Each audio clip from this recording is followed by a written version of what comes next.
अस्सलाम वालेकुम दोस्तों। मैं डॉक्टर सईद अली हसनैन आज की वीडियो के अंदर आप लोगों के साथ पाकिस्तान स्टॉक एक्सचेंज में लिस्टेड फंडामेंटली 6 बहुत ही स्ट्रांग कंपनीज जिनके अंदर हमारे पास Mari petroleum limited, Fauji fertilizer company limited, systems limited, Pakistan state oil, Engro holding limited और मिजान बैंक लिमिटेड जो हैं इनका एनालिसिस जो वो आप लोगों के साथ जो है मैं शेयर करूंगा। तो इनको बारी बारी से हम लोग जब वो एनालाइज करेंगे और देखेंगे कि अभी ये शेयर जो है ये किस तरह परफॉर्म कर रहे हैं, आने वाले दिनों में किस तरह परफॉर्म कर सकते हैं और कौन से ऐसे लेवल और स्ट्रेटजीज हो सकती हैं इन शेयर्स के अंदर जिनको हम जो फॉलो करके अपना प्रॉफिट जो वो मैक्सिमाइज कर सकते हैं,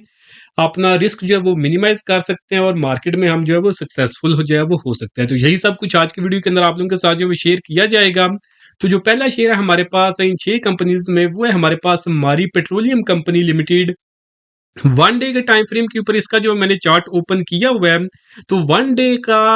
के टाइम फ्रेम के ऊपर डिस्कशन करने का मतलब ये है, इसका मतलब ये होता है कि इस टाइम फ्रेम के ऊपर जो एनालिसिस किया जाता है और आफ्टर एनालिसिस जो हमारे पास लेवल या फिर जो टारगेट आते हैं उन लेवल या टारगेट्स को अचीव करने में शेयर जो है ये 2 वीक से लेकर 2 मंथ का जो वो टाइम फ्रेम ले सकता है। तो फिर इस एनालिसिस के बाद जो लेवल जो हमारे पास समझे कि आएंगे वन डे के टाइम फ्रेम के एनालिसिस के बाद, तो वो लेवल्स उनको वही लोग फॉलो करेंगे जिनका होल्डिंग पीरियड जो है वो 2 वीक से लेकर 2 मंथ का होता है। क्योंकि अगर आपका होल्डिंग पीरियड इसके अलावा इंट्राडे बेसिस के ऊपर आप काम करते हैं तो जो लेवल्स आपको समझे बताए जाएंगे तो वो कोई आपके लिए ऐसा जो वो फायदेमंद नहीं होंगे। तो आप समझे कि जो मिड टर्म के जो टारगेट होते हैं शेयर के वो आप लोगों को जो है वो बताए जाएंगे। वन डे के टाइम फ्रेम के ऊपर हमें पता भी जो है वही चलता है। तो अगर हम इस शेयर को जब चार्ट के ऊपर देखें और अगर हम इस शेयर के ट्रेंड की बात करें तो शेयर का जो मेजर ट्रेंड है वो हमारे पास अप ट्रेंड है। बट अप ट्रेंड के अंदर होने के बावजूद शेयर जो है ये अभी फिलहाल जो है वो कंसोलिडेट कर रहा है। तो अब ये जो आपको बताया गया कि कंसोलिडेट कर रहा है तो इसका मतलब मैं आपको बताता हूँ कि इसका मतलब ये होता है कि शेयर जो है वो एक जोन के अंदर जो है वो फंस जाता है। ना ही उसकी प्राइसेज जो है कोई ऐसा जब ज्यादा ऊपर जाती है और ना ही कोई ऐसा जो वो नीचे आती हैं। तो वहां पे हमने जो वो क्या करना होता है, वहां पे जो है हम बेस्ट है कि हम एक स्ट्रेटजी को फॉलो करें जो कि हमारे पास बाय ऑन न्यू ब्रेकआउट होती है। बट अगर मार्केट का मोमेंटम अच्छा हो तो हम उस सिचुएशन के अंदर शेयर के अंदर बाय ऑन डिप या बाय ऑन सपोर्ट भी जो होती है स्ट्रेटजी उसको भी फॉलो कर सकते हैं। तो इन दोनों स्ट्रेटजीज को फॉलो करने के लिए हमने जो है वो ब्रेकआउट का लेवल भी जो फाइंड करना होगा उस कंसोलिडेशन जोन का, और उस कंसोलिडेशन जोन की जो सपोर्ट बनती है वो भी हमने फाइंड करनी है। तो अगर हम मारी पेट्रोलियम के चार्ट के ऊपर देखें तो अगर हम इस शेयर की रेजिस्टेंस की बात करें, यानी जिस रेजिस्टेंस अगर इस रेजिस्टेंस का ये शेयर ब्रेकआउट करे तो हम जब वो बाइंग की तरफ जब जा सकते हैं। तो वो हमारे पास जो है वो फिलहाल जो लेवल बन रहा है इस शेयर का वो हमारे पास जो है वो बन रहा है 690 रुपए के लगभग। और अगर हम इस शेयर की कंसोलिडेशन जोन की सपोर्ट की बात करें तो वो जो सपोर्ट का जोन है हमारे पास वो भी मैं आपको बता देता हूँ। तो वो हमारे पास जो है वो 564 रुपए के लगभग जो है वो बन रहा है। तो करंट इस शेयर की प्राइस जो है वो 641 रुपए के ऊपर है। इसी वीक के अंदर जो है शेयर का जो है ये इस कंपनी ने जो अपना रिजल्ट भी जो अनाउंस किया था, तो जहां पे जो कंपनी है वो डिविडेंड भी जो है वो दे रही है अपने इन्वेस्टर्स को 21 रुपए 70 पैसे का। और ये जो डिविडेंड जो मिलेगा ये इन्वेस्टर्स वो लोग जिनके पास 18 सितंबर को ये पास पड़ा होगा तो उस दिन इसकी प्राइस जो वो एक्स हो जाएंगी तो उनके अकाउंट में जो है वो 21 रुपए 70 पैसे जो पर शेयर के हिसाब से जो वो क्रेडिट हो जाएंगे। बट ये है कि जब ये डिविडेंड आएगा तो शेयर की प्राइसेस भी 21 रुपए और 70 पैसे तक जो वो नीचे गिर जाएंगी। बट ये है कि अगर शेयर ने जो अच्छा परफॉर्म करना हुआ तो ये जो प्राइसेस जो है समझे कि डिविडेंड के बाद जो नीचे आती है तो उसको जो शेयर जो है अल्टीमेटली जब वो एडजस्ट कर लेता है तो शेयर की जो प्राइसेस है वो दोबारा जो है अपने जैसा कि अगर समझे कि ये 640 रुपए के ऊपर अगर डिविडेंड इसको मिल जाता है तो इसकी प्राइसेस जो है वो नीचे जो 620 तक गिरेंगी। बट एक दफा वहां तक चली जाएंगी और उसके बाद अगर कंपनी ने सही परफॉर्म करना हो तो फिर दोबारा से प्राइसेस के ऊपर जो है समझे कि 640 तक जो वो आ जाएंगी। तो अब इसको ज्यादा कॉम्प्लिकेट हम जो वो नहीं करते। तो अगर हम इस शेयर की करंट प्राइसेस देखें तो ये 641 रुपए के ऊपर जो वो ट्रेड कर रहा है। तो अब हमने इस शेयर के अंदर जो दो स्ट्रेटजीज को फॉलो करना है जैसा कि आपको बताया। एक ये है कि आप इस शेयर के अंदर जो वो बाय ऑन न्यू ब्रेकआउट करें तो वो शेयर का लेवल जो है हमारे पास वो 690 रुपए का लेवल है। अगर ये 690 रुपए का लेवल जो है ब्रेक करेगा तो ये जो शेयर जो इतने अरसे से कंसोलिडेशन के अंदर है 1 जनवरी 2025 से लेकर तो आज अगस्त का जब वो मिड हो चुका है तो अभी तक ये शेयर जो है ये इस कंसोलिडेशन जोन के अंदर जब वो रुका हुआ है, तो इस कंसोलिडेशन जोन का जो है ये शेयर ब्रेकआउट कर देगा और उस ब्रेकआउट के बाद जो शेयर की एक्सपेक्टेड प्राइस है ये दोबारा से कोशिश करेगा कि अपना जो इसके पास ऑल टाइम हाई है जो कि 900 रुपए के लगभग है, वहां तक जो ये ऊपर चला जाएगा। और अगर हम इसके अंदर सेकंड स्ट्रेटजी की बात करें तो वो ये है कि ये शेयर जो है ये नीचे आए और नीचे आके अपनी सपोर्ट को टेस्ट करे और सपोर्ट को सस्टेन करे। ये ना हो कि इससे जब वो नीचे गिर जाए, इसको ब्रेक कर दे, फिर आपने इस शेयर के अंदर जो बाइंग की तरफ नहीं जाना। आपने मेक श्योर करना है कि ये शेयर जो है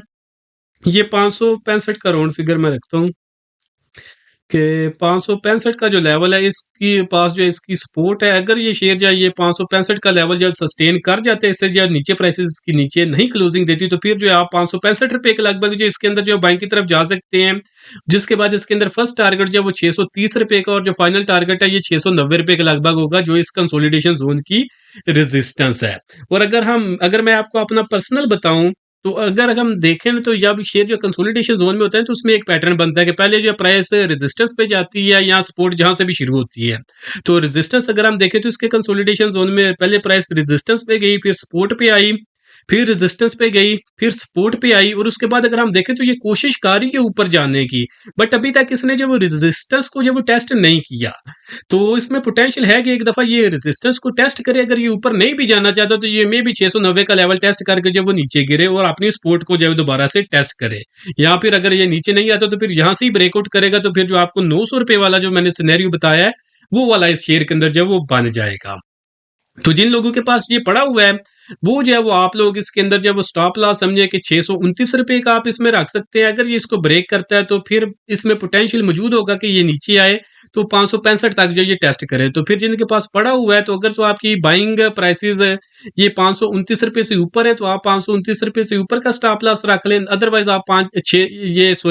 629 रुपए के ऊपर अगर आपकी बाइंग है तो आप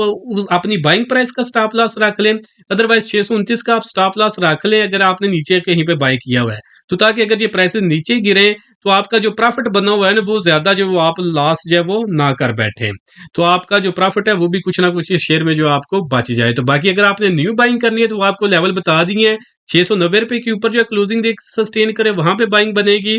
और या फिर जो है ये नीचे 565 रुपए का लेवल आके सस्टेन कर जाए तो वहां पे भी इस शेयर के अंदर जो बाइंग की तरफ हम लोग जो है वो जा सकते हैं। तो जो मारी पेट्रोलियम के बाद जो नेक्स्ट शेयर है हमारे पास वो है हमारे पास Fuji fertilizer company limited. Fuji fertilizer company limited को हम लोग जब चार्ट के ऊपर अगर हम देखें तो ये शेयर जो है ये प्रॉपर अपने अप ट्रेंड के अंदर जो है वो मूव कर रहा था। तो अप ट्रेंड के अंदर अगर हम देखें तो इस शेयर ने जो आपने लास्ट टाइम जो समझे कि इसके अंदर जो बाइंग की अपॉर्चुनिटी बनी थी वो यहाँ पे बनी थी जब इस शेयर ने जो है इस चैनल फॉर्मेशन चैनल बल्कि आप कहें कि इस फ्लैग फॉर्मेशन का इसने जो ब्रेकआउट किया था इन लेवल्स के ऊपर, ये 375 रुपए के लगभग। तो यहाँ पे इस शेयर के अंदर जो वो बाइंग बनती थी, तो जिनके समझे कि ऑलमोस्ट फाइनल टारगेट जो है ये शेयर यहाँ पे जो है 18 जुलाई को जो है ये अचीव कर चुका है। और अगर हम करंट देखें तो करंटली ये शेयर जो है ये 442 रुपए के ऊपर जो है वो ट्रेड कर रहा है। तो अब नेक्स्ट इसके अंदर हमें जो है वो क्या स्ट्रेटजी जो है अख्तियार करनी चाहिए। तो अगर हम इस शेयर के मेजर ट्रेंड की बात करें तो शेयर जो है ये अभी तक अपने मेजर ट्रेंड के अंदर जब वो अप ट्रेंड के अंदर है, बट जब शेयर जो है अपने अप ट्रेंड के अंदर होता है तो इसका मतलब ये नहीं कि हम किसी लेवल के ऊपर भी जो उस शेयर के अंदर जो बाइंग कर सकते हैं। उसके लिए भी हमने जो स्ट्रेटजी दो स्ट्रेटजीज को फॉलो करना होता है, जिसमें फर्स्ट स्ट्रेटजी ये है कि हम बाय ऑन डिप करें, और जो सेकंड स्ट्रेटजी है वो ये है कि हम इस शेयर के अंदर जो है वो बाय ऑन न्यू ब्रेकआउट करें। तो अगर हम इस शेयर के अंदर जो अगर पहली स्ट्रेटजी को देखें जो कि बाय ऑन डिप होती है, तो अगर हम इस डिप की बात करें तो इस शेयर के पास जो वो डिप है वो हमारे पास है 426 रुपए और 61 पैसे के लगभग, जो कि इस शेयर के पास जो 50 EMA की सपोर्ट बनती है। तो ये इसके पास डिप का लेवल है। अगर ये शेयर नीचे आता है और इस लेवल को सस्टेन कर जाता है, इसको ब्रेक नहीं करता, तो फिर यहाँ के ऊपर जो है शेयर के अंदर जो बाइंग की तरफ जो वो जाया जा सकता है। बट अगर शेयर जो ये नीचे नहीं आता और ऊपर की तरफ ही जाना शुरू कर देता है तो फिर हम इस शेयर के अंदर जो सेकंड स्ट्रेटजी को फॉलो करेंगे, जो क्या कि बाय ऑन न्यू ब्रेकआउट आप करें। तो वो अगर हम देखें तो वो हमारे पास 490 रुपए का लेवल है। अगर ये शेयर नीचे नहीं आता और यहाँ से ऊपर की तरफ घूम जाता है और 490 रुपए के ऊपर क्लोजिंग देकर सस्टेन करता है, ये ना हो कि एक दफा 495 के ऊपर जाए इंट्राडे बेसिस के ऊपर क्लोजिंग जो वो 480 पे दे दे और आप 495 पे लेके बैठे हो और ब्रेकआउट इसका हो ही ना हो और आप इस शेयर के अंदर जब वो हाईएस्ट रेट के ऊपर जब स्टॉक होके बैठ जाए, ये काम आपने जो इस शेयर के अंदर नहीं करना। तो ये जो आपको बताया जा रहा है 490 रुपए का लेवल, तो आप मेक श्योर करें कि ये शेयर जो है इस लेवल के ऊपर जो है वो सस्टेन करें, तो फिर जो है इस शेयर की प्राइस जो है वो ऊपर की तरफ जो है वो जाएँगी, तो फिर आपने ये 425-26 का आपने वेट नहीं करना कि आपको डिप पे मिले, तो वहाँ पे आप बाय करें। फिर अगर ये शेयर 490 के ऊपर ही क्लोजिंग देगा, तो फिर इसकी क्लोजिंग के ऊपर ही जो है इस शेयर के अंदर जो है वो बाइंग की तरफ जो है वो जाया जा सकता है। तो उस सिनेरियो में ये जो शेयर है ये लेवल एक्सपोज़ करेगा अपने तकरीबन ₹575 के लगभग, जहाँ तक ये न्यू ब्रेकआउट के बाद जो है इसकी प्राइसेज़ जो है वो अपसाइड पे चली जाएँगी। और अगर हम सपोर्ट पे देखें तो अगर वो लोग अगर ये 426 रुपए छ ₹426 के ऊपर अगर इसमें बाइंग बन जाती है, कन्फर्मेशन मिल जाती है बाइंग की, तो उसके बाद समझिए कि इसके अंदर जो फाइनल टारगेट होगा वो हमारे पास ₹490 के लगभग होगा। और जिन लोगों के पास ये पोर्टफोलियो में पड़ा हुआ है, तो वो जो है समझिए कि ₹425 का आप इस शेयर के अंदर जो है आप लोग स्टॉप लॉस रख सकते हैं, ताकि इन केस अगर ये शेयर जो है ये दोनों लेवल को सस्टेन ना करे, तो अगर ये मोमेंटम अपना ब्रेक करता है, तो ये है कि आप जो है वो बड़ा लॉस करके जो है शेयर के अंदर जो है वो ना बैठ जाएँ। तो फौजी फर्टिलाइज़र के बाद जो नेक्स्ट शेयर है हमारे पास, वो है हमारे पास टेक्नोलॉजी सेक्टर से सिस्टम्स लिमिटेड। सिस्टम्स लिमिटेड को अगर हम चार्ट के ऊपर देखें तो सेम फॉर्मेशन इसके अंदर भी फौजी फर्टिलाइज़र कंपनी की तरह की बनी है, जब इसके अंदर जो है लास्ट बाइंग की अपॉर्चुनिटी बनी थी। तो वो अगर हम देखें, तो इस शेयर ने जो है यहाँ पे अगर आप देखेंगे तो एक चैनल फॉर्मेशन आप कह लें, या आप यहाँ चाहे आप फ्लैग फॉर्मेशन भी इसको कह सकते हैं, बट सॉरी, इसके फ्लैग फॉर्मेशन का जो पोल है वो बिल्कुल ही छोटा-सा बनेगा। तो आप इसकी ये जो चैनल फॉर्मेशन थी इसका इसने ब्रेकआउट किया था ₹116 के लगभग, तो इन्हीं लेवल्स के ऊपर जो इसके अंदर बाइंग बनती थी। काफ़ी दिन जो है इस शेयर ने यहाँ पे जो कंसोलिडेट भी किया था 100 ये 15 से 120 की रेंज के अंदर। तो उसके बाद जो है इसके अंदर जो है ये 2 दिन काफ़ी जो स्ट्रॉन्ग कैंडल्स बनी थी, और अभी भी अगर हम देखें तो प्राइसेज़ इसकी ब्रेकआउट के बाद काफ़ी ऊपर आ चुकी हैं। बट जो है अब इस ज़ोन के ऊपर आके इसके अंदर जो है समझिए कि थोड़ी एग्ज़ॉशन जो है वो शो हो रही है कि इतना मोमेंटम के साथ प्राइसेज़ जो है वो ऊपर नहीं जा रही हैं। तो इस शेयर की मूवमेंट का पैटर्न भी यही है कि काफ़ी अरसा ये रुकेगा, फिर काफ़ी अरसा रुकने के बाद 2 हफ्ते समझिए कि एक ही ज़ोन के ऊपर जब वो रुका रहेगा, और फिर जो है इसके अंदर समझिए कि 2 दिन के अंदर अच्छी-खासी जो मूव आ जाएगी। जैसा कि यहाँ पे हुआ था। फिर समझिए कि 2 हफ्ते रुका रहेगा, और अब उसके बाद अगर इसके अंदर बड़ी मूव आनी है, चाहे वो अप साइड के ऊपर हो, चाहे वो डाउन साइड के ऊपर हो, तो 2 हफ्ते के बाद समझिए कि फिर यहाँ पे कंसोलिडेट करने के बाद किसी भी टाइम इसके अंदर इसी तरह की जो मूवमेंट या ऊपर की तरफ या फिर या वो नीचे की तरफ जब वो आ सकती है। तो बाइंग इसके अंदर जो लास्ट टाइम समझिए कि जो सिग्नल जनरेट हुआ था, तो यही 115 से 120 के लगभग इसके अंदर हुआ था। तो उसके बाद कोई ऐसा चीज के अंदर जब वो न्यू बाइंग की अपॉर्चुनिटी जब वो डेवलप नहीं हुई, तो वो लोग जिन्होंने यहाँ पे बाइंग की हुई है, तो आप समझिए कि थोड़ा सा जो प्रॉफिट बुक कर लें, और बाकी जो है अपनी समझिए कि जो आपकी बाइंग प्राइसेस हैं उसी का जो आप स्टॉप लॉस रख लें, ताकि जो है अब आप जब इस शेयर के अंदर जब लॉस ना करें। बाकी वो लोग जिन्होंने इस शेयर के अंदर जब वो न्यू बाइंग करनी है, तो क्योंकि शेयर जो है ये अपने मेजर ट्रेंड के हिसाब से अप ट्रेंड के अंदर है, तो अप ट्रेंड के अंदर जो है हमने 2 स्ट्रेटजीज को फॉलो करना है। तो जो फर्स्ट स्ट्रेटजी है वो ये है हमारे पास कि हम बाय ऑन डिप करें। तो इस शेयर के अंदर अगर हम डिप की बात करें, तो वो हमारे पास 120 से लेकर ₹125 के लगभग जो लेवल है, ये इसके अंदर समझिए कि एक डिप का लेवल बन सकता है इसकी करंट प्राइसेस के हिसाब से। तो अगर तो आने वाले दिनों में ये शेयर इन लेवल्स तक आ जाता है 121 तक, और इस लेवल को सस्टेन कर जाता है, इसको ब्रेक नहीं करता, तो फिर इस डिप के ऊपर जो हम इसके अंदर जो बाइंग की तरफ जो वो जा सकते हैं। फिर जिसके बाद इसका समझिए कि फाइनल टारगेट जो अभी इसने रिसेंट टाइम में हाईएस्ट लेवल लगाया 140-42 का, वही इसका जो वो टारगेट होगा। बाकी जो दूसरी स्ट्रेटजी हम अप ट्रेंड के शेयर के अंदर फॉलो करते हैं, तो वो बाय ऑन न्यू ब्रेकआउट के ऊपर हम करते हैं। तो अभी करंटली इसने कोई ऐसा फॉर्मेशन बनाई नहीं है कि जिसका मैं आपको लेवल बता सकूं कि अगर ये शेयर इस लेवल का ब्रेकआउट करेगा, तो फिर जो है हम सेकंड स्ट्रेटजी जो बाय ऑन ब्रेकआउट होती है, तो हम उसके मुताबिक इस शेयर के अंदर जो बाइंग की तरफ जा सकते हैं। तो अभी तक समझे कि ये प्रीवियस इसने एक सिग्नल जनरेट किया हुआ है, तो जिसके समझे कि टारगेट्स की तरफ ये शेयर जो अभी जा रहा है। तो बाकी इसके अंदर एक स्ट्रेटजी के मुताबिक जो लेवल इसके अंदर जो बाय ऑन डिप का बनता है वो आपको बता दिया है। और बाकी जब इसके अंदर कोई न्यू अपॉर्चुनिटी जो डेवलप होगी या कोई न्यू फॉर्मेशन बनेगी फ्यूचर के अंदर, तो इंशाल्लाह वो भी आप लोगों के साथ जो शेयर कर दी जाएगी। तो बाकी ये जो लेवल्स आप लोगों को बताए जा रहे हैं, तो ये कुछ लोगों के लिए जो है काफ़ी कन्फ्यूज़िंग, और समझे कि उनको ये डिफ़िकल्ट लग रहे होंगे कि ये जो लेवल बताए जा रहे हैं, ये किस बेसिस के ऊपर बताए जा रहे हैं, किस तरह इनका एनालिसिस किया जाता है। तो देखिए, अगर तो आप लोग जो है वो खुद जानते हैं कि किस तरह स्टॉक मार्केट के अंदर जो वो काम किया जाता है, या आपके पास कोई प्रॉपर गाइडेंस है किसी की तरफ से, तो वेल एंड गुड, आप अपने जो आपको जो लेवल्स बताए जा रहे हैं इनके मुताबिक, या फिर अपनी रिसर्च के मुताबिक इन शेयर्स के अंदर जो वो बेस्ट टाइम के ऊपर जो बेस्ट अपनी स्ट्रेटजी जो है वो अपना के ट्रेड जो वो अपनी एग्जीक्यूट कर सकते हैं। बट अगर आप हमारी सर्विसेज लेना चाहते हैं, ताकि जो आपको लेवल्स वगैरह जो बताए जा रहे हैं, तो जब इन लेवल्स के ऊपर जो शेयर आ जाए तो बाइंग या सेलिंग की जो है इन शेयर के अंदर जो कंफर्मेशन आ जाए तो आपको टाइमली अलर्ट मिल जाए, तो उसके लिए आप जो है हमारी सर्विसेज जो वो ले सकते हैं, तो जिसके लिए आप नीचे दिए गए व्हाट्सएप नंबर पे मैसेज करके आप इनकी जो डिटेल्स ले सकते हैं। तो अभी जो है हम जो नेक्स्ट शेयर है हमारे पास सिस्टम्स लिमिटेड के बाद उसको हम देखते हैं, तो वो है हमारे पास पाकिस्तान स्टेट ऑयल। तो पीएसओ को हम जो है वो चार्ट के ऊपर जब ओपन कर लेते हैं, तो पीएसओ को अगर हम चार्ट के ऊपर देखें तो इस शेयर की अगर हम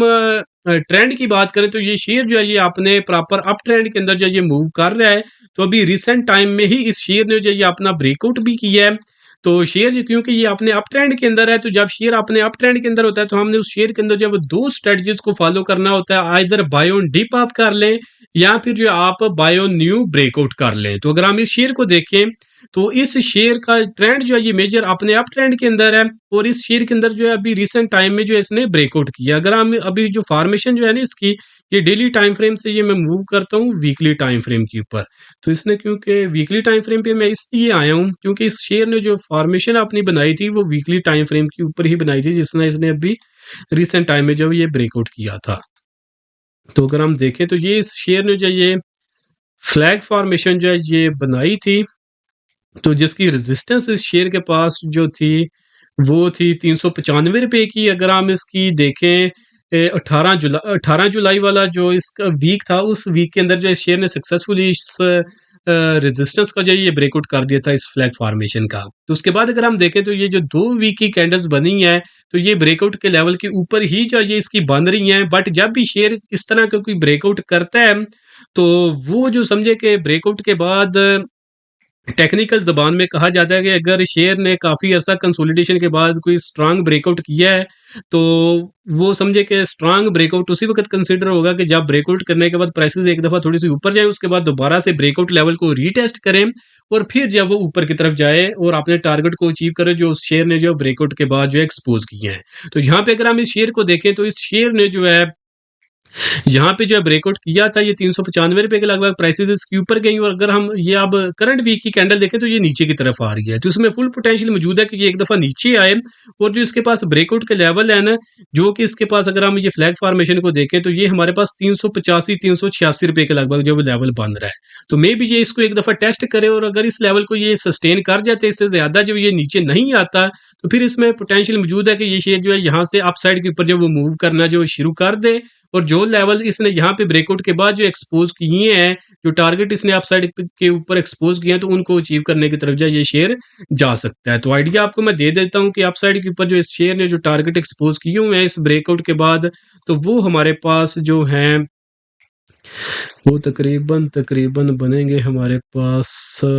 650 से ज़ायद के जो है वो लेवल हमारे पास बन रहे हैं, जो इस शेयर ने जो है इस ब्रेकआउट के बाद जो एक्सपोज किए हुए हैं। तो बाकी अगर हम ये देखें तो ये ब्रेकआउट जो है वीकली टाइम फ्रेम के ऊपर जो है वो इस शेयर ने किया है। तो वीकली टाइम फ्रेम के ऊपर जब एनालिसिस किया जाता है या फिर शेयर जो है ब्रेकआउट करता है और जो लेवल एक्सपोज करता है, तो उन लेवल्स को अचीव करने में ये जो शेयर होते हैं, ये समझे कि गोल्ड स्टैंडर्ड आप जेहन में रख लें, उनको अचीव करने में शेयर जो है वो 2 मंथ से लेकर 4 मंथ तक जो है वो टाइम ले सकता है, जो फाइनल टारगेट जो है शेयर ने एक्सपोज किए होते हैं। तो आप समझिए कि जो आपको लेवल बताया है वो भी बहुत बड़ा है, और उसको अचीव करने में ये शेयर जो है ये टाइम भी बहुत ज़्यादा ले सकता है। तो इसलिए जो इतने बड़े टारगेट्स के लिए उन्हीं लोगों ने समझे कि शेयर के अंदर इन्वेस्टमेंट करनी है जिनका होल्डिंग पीरियड जो है वो एटलीस्ट 2 मंथ का हो। ठीक हो गया? तो अब जिनके पास ये पड़ा हुआ है, तो ये देखें जितनी देर तक ये शेयर जो है ये 340 रुपए के ऊपर है, 350 से ऊपर है, तो कोई ऐसा चीज़ इसमें डरने की ज़रूरत नहीं है। तो बाकी इंट्राडे बेसिस के ऊपर आप देखें, जहाँ पे जो मोमेंटम इसका वीक हो रहा है तो वहाँ पे आप सेलिंग की तरफ जाएँ, जहाँ पे मोमेंटम इसका स्ट्रांग हो रहा है वहाँ पे आप जो वो बाइंग की तरफ जो है वो जा सकते हैं। इंट्राडे बेसिस के ऊपर आपको दोनों साइड के ऊपर इसमें खेलने का मौका मिलेगा। बट अगर आप mid term to long term के लिए काम करना चाहते हैं तो वहां पे ये मे भी डिप मारे, बट अल्टीमेटली इसने जो टारगेट है वो अपसाइड के ही एक्सपोज किए हुए हैं, और काफी जो है ये शेयर जो है स्ट्रांग नजर आ रहा है नेक्स्ट क्वार्टर के लिए। तो पीएसओ के बाद अगर हम देखें जो नेक्स्ट शेयर है हमारे पास वो है हमारे पास एंग्रो होल्डिंग लिमिटेड। तो एंग्रो को हम लोग जब चार्ट के ऊपर जब वो देख लेते हैं, तो एंग्रो को अगर हम लोग जब चार्ट के ऊपर देखें तो इसको जो मैं अब 1 डे के टाइम फ्रेम के ऊपर एनालिसिस इसका मैं करता हूँ। तो अगर हम एंग्रो को अगर हम चार्ट के ऊपर देखें तो ये शेयर जो है यहाँ पे अगर आप देखेंगे तो यहाँ से डाउन ट्रेंड में दाखिल हुआ था, बट अच्छी बात इस शेयर ने ये की थी कि जब ये डाउन ट्रेंड के अंदर गया था तो कुछ ज्यादा अरसे के लिए ये डाउन ट्रेंड में दाखिल नहीं था हुआ, फौरन ही इसने ट्रेंड रिवर्सल की फॉर्मेशन बनाई उस फॉर्मेशन के इसने ब्रेकआउट किया और दोबारा से अपने अप ट्रेंड के अंदर जो है ये शेयर दाखिल हो गया। तो अगर हम इसको देखें तो इसने ये ट्रेंड रिवर्सल की फॉर्मेशन बनाई थी, inverted heads and shoulder formation. तो जिसका ये रेजिस्टेंस थी इस शेयर के पास 190 रुपए की। और अगर आपको यहाँ पे मैं बताऊं तो इस शेयर ने इस कैंडल के अंदर जो क्लोजिंग दी थी वो 197 रुपए के ऊपर दी थी। ठीक हो गया। तो जैसा कि मैंने आपको पीएसओ के अंदर बताया कि शेयर जब ब्रेकआउट करता है तो उसके बाद जो वो रीटेस्ट करता है, वो रीटेस्ट अगर कर ले ब्रेकआउट के फौरन बाद, तो उसके अंदर जो प्राइसेस जो है ना वो समझे कि एक अच्छे मोमेंटम के साथ जो वो अपसाइड के ऊपर जो वो जा सकती हैं। और अगर शेयर जो ब्रेकआउट ना करे, जैसा कि इस शेयर ने जो ये ब्रेकआउट नहीं किया, तो अगर आप देखेंगे तो ये शेयर जो ये एक दफा ऊपर अब गया है। तो अब अगर तो ये शेयर जो यहाँ तक ऊपर आता 200 तक 190 के ब्रेकआउट के बाद, और यहाँ से ही जो है एक दफा रीटेस्ट कर लेता है 190 के लेवल और उसके बाद ऊपर की तरफ जाता, तो कोई ऐसा जो ज्यादा फील जो है इस शेयर के अंदर जो इसने जो डिप मारनी थी या रीटेस्ट करना था ना, तो कोई ऐसा जो फील नहीं था होना, पैनिक नहीं था इन्वेस्टर्स ने करना। क्योंकि अब ये शेयर जो ये ब्रेकआउट के बाद अगर हम देखें 190 पे इसने ब्रेकआउट किया था और हाई जो है ये 220 का लगा चुका है। तो मे भी ये शेयर यहाँ पे क्योंकि इसने ब्रेकआउट नहीं था किया, तो मे भी ये शेयर जो ये नीचे ब्रेकआउट को रिटेस्ट करने आए, मे भी, ये कंफर्म नहीं मैं बता रहा, और ना ही कि ये मार्केट के अंदर कोई भी चीज जो कंफर्म होती है। तो अगर ये शेयर नीचे आता है अगर ब्रेकआउट को रिटेस्ट करने, तो इधर जो है ये नीचे आके ये अपनी जो 50 EMA की इसके पास जो सपोर्ट है जो कि 200 रुपए की है उसको टेस्ट कर सकता है, या फिर जो अल्टीमेटली ये नीचे आके अपनी प्राइस एक्शन के ऊपर जो इसके पास सपोर्ट है 190 रुपए की, उसको जब ये टेस्ट कर सकता है। तो ये जो सिनेरियो बन जाता है कि इतना ज्यादा प्राइसेस जो वो ब्रेकआउट के बाद इवन दो के शेयर जो प्रॉपर अप ट्रेंड के अंदर होता है, तो इतना बड़ा जो रीटेस्ट करने के लिए प्राइसेस जो नीचे की तरफ डिप मारती है, तो वो इसी वजह से होती है कि शेयर जो फौरन ब्रेकआउट के बाद जो वो रीटेस्ट नहीं करता। तो जब इस तरह का सिनेरियो बन जाता है, तो फिर जो लोग लेट एंट्री शेयर में लेते हैं, तो अब जैसा कि जिन्होंने 190 रुपए के लगभग जो या 200 के लगभग बाइंग की हुई है, तो उन्हें कोई ऐसा जो वो पैनिक नहीं करेंगे अगर शेयर जो दोबारा से इन्हीं लेवल्स को रीटेस्ट करने आए। बट वो लोग जो आप समझे कि हाई है इसने जो रिसेंट टाइम में लगाया है वो 221 रुपए का लगाया, और वो अगर 221 पे जिन्होंने लिया हुआ है, अब अगर ये शेयर जो है नीचे 190 तक जो है अगर ये डिप मारे, डिप क्या मारे बल्कि रीटेस्ट करने ही ये अगर शेयर नीचे आता है, तो समझे कि ये 15% तक प्राइसेस शेयर की जो वो नीचे गिरेंगी, तो वो जो है वो बहुत ही ज्यादा पैनिक करेंगे। तो मे भी बहुत से लोग उस वक्त जो शेयर के अंदर जो वो लॉस बुक करके निकल जाएं। तो लॉस किस वजह से वो बुक करेंगे? क्योंकि उनकी प्रॉपर जो वर्किंग नहीं थी, प्रॉपर उनके पास नॉलेज नहीं था, बस शेयर को ऊपर जाते हुए देखा खरीद लिया। तो जब जैसे ही खरीदा तो अब समझे कि उसने नीचे की तरफ रुख कर लिया है, और जब नीचे आकर समझे कि एक अच्छी खासी डिप मार लेगा जहां से वो ऊपर उठने की कोशिश करेगा, वहां पे वो सेल कर देंगे। जैसे ही वो सेल करेंगे तो शेयर जब दोबारा से ऊपर की तरफ जब वो जाना शुरू कर देगा, तो वो आपको बता दिए कि क्यों जाएगा, कि ऊपर से ये नीचे अगर आ रहा है तो मे भी ये इस इन लेवल्स को रीटेस्ट करने के लिए नीचे आ रहा हो। और जब यहाँ पे आपने खरीदा है शेयर जैसे ही, तो शेयर समझे कि रीटेस्ट करने के लिए नीचे आ रहा है, और जैसे ही शेयर रीटेस्ट कर लेगा तो प्राइसेस बहुत ज्यादा नीचे गिर जाएंगी। तो जिन्होंने रॉन्ग टाइम के ऊपर जब एंट्री ली हुई है तो वो पैनिक करके सेल करेंगे। और जैसे ही वो सेल करेंगे कि क्योंकि शेयर ने जो अपनी जो है वो रिट्रेसमेंट यहाँ समझे अपनी कंफर्मेशन जो ब्रेकआउट की कर ली होगी, तो उसके बाद जो शेयर की प्राइसेस जो है वो ऊपर जाने लग जाएंगे। तो वो समझे कि लोग समझे कि एक मेंटल सिचुएशन में फंस जाएंगे कि ये हमारे साथ क्या हो रहा है, कि जो हम कर रहे हैं उसके अगेंस्ट ही ये सारा सिनेरियो क्यों बन रहा है। तो ये समझे कि एक साइकिल के अंदर ही या एक लूप के अंदर ही इन्वेस्टर्स जो फंस के रह जाते हैं और सालों की इन्वेस्टमेंट जो है वो समझे कि फंसा के बैठ जाते हैं। तो इससे बचने की सिर्फ एक ही जो सोल्यूशन है वो ये है कि proper knowledge, proper background knowledge, proper working के साथ जो है वो आप काम करें, ताकि आप लोग जो है वो इस तरह का जो जो मार्केट के जो साइकिल्स आते हैं उसके अंदर जो वो आप लोग ना फंसे। तो एंग्रो होल्डिंग के बाद जो नेक्स्ट शेयर है हमारे पास वो है हमारे पास मिजान बैंक लिमिटेड। तो मिजान बैंक को जब हम चार्ट के ऊपर जब देख लेते हैं, तो इसकी डिस्कशन से पहले आप लोगों के साथ रिमाइंडर ये है कि इस वीडियो के अंदर आपको जो भी बताया जा रहा है ये सिर्फ एजुकेशन और इंफॉर्मेशन के लिए है। तो इसको आपने किसी किस्म की कोई भी जब आपने समझे कि इन्वेस्टमेंट एडवाइस जो वो नहीं समझना। आपने जो भी इन्वेस्टमेंट डिसीजन लेना है उसके लिए आपने अपना प्रॉपर जो वर्किंग करनी है, या किसी जो प्रॉपर जो रजिस्टर्ड जो समझे कि इन्वेस्टमेंट एडवाइजर है उनकी गाइडेंस के अंदर आपने काम करना है। इस वीडियो के अंदर आपको जो कुछ भी बताया जा रहा है वो सिर्फ जब वो एजुकेशन जो है पर्पज के लिए है। तो नेक्स्ट शेयर है हमारे पास मिजान बैंक लिमिटेड। तो मिजान बैंक को अगर हम लोग जब चार्ट के ऊपर देखें,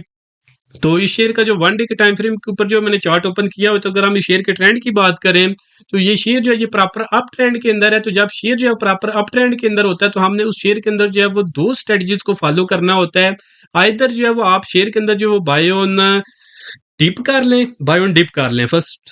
स्ट्रेटजी। और सेकंड स्ट्रेटजी होती है कि अगर शेयर जो वो ज़्यादा डिप नहीं मारता, जो डिप के लेवल हैं वहाँ तक अगर नहीं आता, तो फिर सेकंड स्ट्रेटजी शेयर में होती है कि आप बाय ऑन न्यू ब्रेकआउट कर लें। तो अगर हम इस शेयर के अंदर जो डिप की बात करें, तो वो है हमारे पास करंट प्राइसेज़ इस शेयर की ₹387 की हैं। अगर हम इसके अंदर डिप की बात करें, तो वो हमारे पास है तकरीबन 345 से ₹350 के लगभग लेवल है। और अगर हम इसके अंदर जो सेकंड स्ट्रेटजी है, जो कि बाय ऑन न्यू ब्रेकआउट होता है, तो वो हमारे पास है,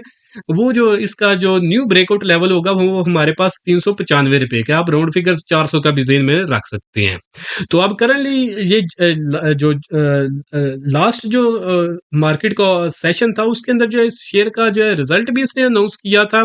और जो इसने हाई लगाया था वो 400 का लगाया था, बट जो क्लोजिंग है इसने वो नीचे आके दी थी ₹387 के ऊपर। तो कुछ लोगों ने समझे कि जिन्होंने प्रॉपर वर्किंग नहीं थी, तो वो समझे कि देखा कि अमेज़न बैंक जा रहा है ऊपर, जा रहा है ऊपर, जैसे ही 400 को उसने क्रॉस किया तो वहाँ पे इन्वेस्टमेंट समझे कि करके बैठ चुके हैं, और अब शेयर जो है वो ₹387 के ऊपर आ चुका है। तो ये काम आपने नहीं करना। अगर आपको ये ₹395 का जो लेवल बताया है, तो आपने मेक श्योर करना है कि ये शेयर जो है इसके ऊपर जो है वो ब्रेकआउट करे, यानी क्लोजिंग दे और फिर सस्टेन भी करे। और जब ये 2 रिक्वायरमेंट, यानी एक तो पहले क्लोजिंग दे, फिर क्लोजिंग करने के बाद सस्टेन भी करे, तो फिर आपने जो इन्वेस्टमेंट की तरफ जो है उस शेयर के अंदर जाना होता है। और जो लोग इसके अंदर जो लास्ट सेशन के अंदर जब वो ट्रैप हुए हैं, अब देखें अगर ये शेयर जो ऊपर की तरफ चला जाता है तो वेल एंड गुड, अदरवाइज जो समझे कि काफ़ी लोग जो अब इसके अंदर जो ₹400 के लगभग जो वो ट्रैप हो चुके हैं। और अब में भी ये शेयर जब नीचे आया और नीचे जो ये डिप मारे 350 तक, तो जिन्होंने ₹400 के ऊपर खरीदारी कर ली है टॉप के ऊपर, तो वो जो है ₹350 के ऊपर जो है वो लॉस बुक करके बैठ जाएँगे। और जैसा कि आपको मैंने बताया है कि शेयर के अंदर जो सेकंड स्ट्रेटजी है वो ये है कि आप इसके अंदर बाय ऑन डिप करें, तो डिप के लेवल 345 से 350 के बनते हैं। तो जहाँ पे बाइंग बनती होगी वहाँ पे वो सेलिंग करके बैठ जाएँगे, और जहाँ पे सेलिंग बनती थी वहाँ पे उन्होंने जो वो बाइंग कर ली थी। तो डिसीजन जो है वो गलत लिया है। तो क्यों लिया है? क्योंकि प्रॉपर जो वो बैकग्राउंड नॉलेज वो नहीं था। तो अगर हम अब इसके अंदर देखें, तो इसके अंदर जो डिप का लेवल है वो 345 से 350 का है, और अगर हम इसके अंदर न्यू ब्रेकआउट की बात करें तो वो ₹395 का लेवल है। तो जिनके पास ये पड़ा हुआ है, तो अगर तो आप देखें प्रॉफिट के अंदर हैं, तो जो इसने समझे कि ₹385 का आप स्टॉप लॉस रख लें, ताकि अगर ये इसको ब्रेक कर दे तो आप फ़ौरन प्रॉफिट बुक करके निकल जाएँ। और अगर ये है कि अगर आप इसको सेल भी करते हैं थोड़ा नीचे आके, अगर ये ऊपर जाने लग जाता है, और अगर ये ₹395 के ऊपर जो है ये क्लोजिंग दे देगा, तो फिर समझिए कि इसके अंदर एक न्यू बाय का जो सिग्नल जनरेट हो जाएगा। तो फिर वहाँ पे भी इस शेयर के अंदर जो बाइंग की तरफ हम लोग जो है वो जा सकते हैं। तो जिसके बाद ये शेयर जो है ये समझे कि 440 445 तक जो अपने लेवल एक्सपोज़ अपसाइड के ऊपर जो है वो कर देगा। और अल्टीमेटली ये शेयर जो है अगर ये ₹400 के ऊपर क्लोजिंग दे देता है आने वाले दिनों में, तो ये फुल कोशिश करेगा कि ये शेयर जो है साढ़े 400 से लेकर 400 440 से 490 तक जो है ये जा सकता है, इतनी इसमें पोटेंशियल मौजूद है। बाकी ये इस शेयर ने अभी जो ये ब्रेकआउट किया नहीं है, तो हम जो ये जो लेवल ब्रेकआउट के बाद वाले हैं उनको अभी ज़हन में लाएँगे भी नहीं। तो बाकी उम्मीद करता हूँ कि आप लोगों को जो वो ये वीडियो हमारी जो पसंद आई होगी। वीडियो अगर आप लोगों को पसंद आई तो काइंडली इसको ज़रूर लाइक करें, दोस्तों के साथ भी शेयर करें। चैनल को आप लोग सब्सक्राइब कर लें, ताकि फ्यूचर के अंदर भी मार्केट से रिलेटेड इसी तरह इन्फॉर्मेशन आपको जो वो मिलती रहे। बाकी अगर आप हमारी प्रीमियम सर्विसेज लेना चाहते हैं, तो उसके लिए आप नीचे दिए गए व्हाट्सएप नंबर पे मैसेज करके आप उसकी जो डिटेल्स ले सकते हैं। तो आज के लिए दोस्तों इतना ही, मिलता हूँ आप लोगों से नेक्स्ट वीडियो में।